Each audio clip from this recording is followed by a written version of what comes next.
Charles Dickens' great novel, A Tale of Two Cities, is among other things a love triangle in which two men are vying for the heart of the beautiful heroine, Lucy Manette.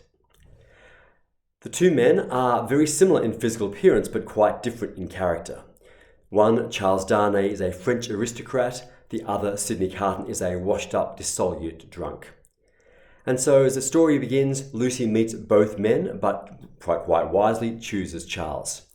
But towards the end of the story, as the French Revolution goes on, Charles is arrested and imprisoned as an enemy of the Republic and is sentenced to death.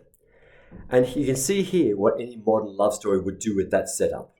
That Charles would die, Lucy would be heartbroken, and then Sidney would swoop in to comfort Lucy, and eventually she would fall in love with him and realize that he was her real love anyway.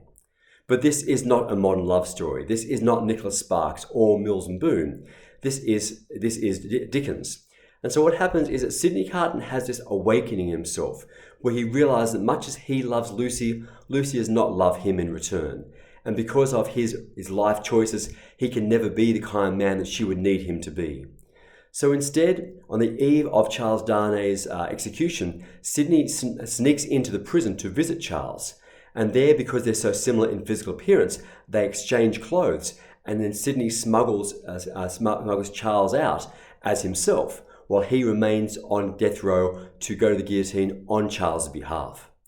And so the very last scene, the last very page of the book, is Sidney Carton going to his death on the guillotine. As he walks up, he utters the now immortal words, "'Tis a far, far better thing I do now than I have ever done. 'Tis a far, far better rest to which I go than I have ever known." And the book finishes there. It ends on seemingly a very sad note, Sidney's death. But in fact, Sidney's death is his triumph. It allows him to become the hero of the story in a way that he could never have become any other way. So we can actually look to Sidney's death on the guillotine as his triumph, a triumphant death. And I say that, I tell you the story of my second favourite novel today, because Sidney's death on the guillotine, his triumph, points the way for us to today's feast of the triumph of the cross, Jesus' triumph on the cross. And again, we might look at Jesus and say, surely his death was a tragedy. Surely Jesus' death was brought about by his enemies and only made right by his vindication, only made right by God the Father raising Jesus back to life. And that is certainly the way that the three synoptic gospels present Jesus' death for us. But the fourth gospel, John's gospel, presents Jesus' death somewhat differently and presents Jesus' death on the cross as a triumph in and of itself, even before resurrection. It presents Jesus as triumphing because in doing so, he remains true to his mission and true to his identity. That Jesus is faithful to his identity as the Son of God, the Son of Man, and his mission of bringing about God's kingdom on earth. Jesus refuses to back down. Jesus refuses to compromise. He sets about on the mission the Father has given him, and he will see it all the way, even to death. And no threat, not even the threat of his life, will persuade him from his mission. And so the fourth gospel presents Jesus as very much in command of his destiny, that Jesus goes to the cross willingly because he knows what he is doing. And that's why we celebrate today as the triumph or the exaltation of the cross. And in doing so, we might look to Jesus and see the courage and strength Jesus has to go to the cross as something we ourselves and our world need very much. How few people are able to have the kind of courage or conviction that Jesus had. The famous psychologist M. Scott Peck wrote in his book, The Road Less Traveled, that life is difficult. And once we accept that life is difficult, suddenly life becomes actually a whole lot easier. But if we resist that and try and hide and avoid the difficulties that life will inevitably bring, then great suffering and often neuroses come as a result. And so it's very much in keeping with that same spirituality that we can look to Jesus' death on the cross and say, we follow him.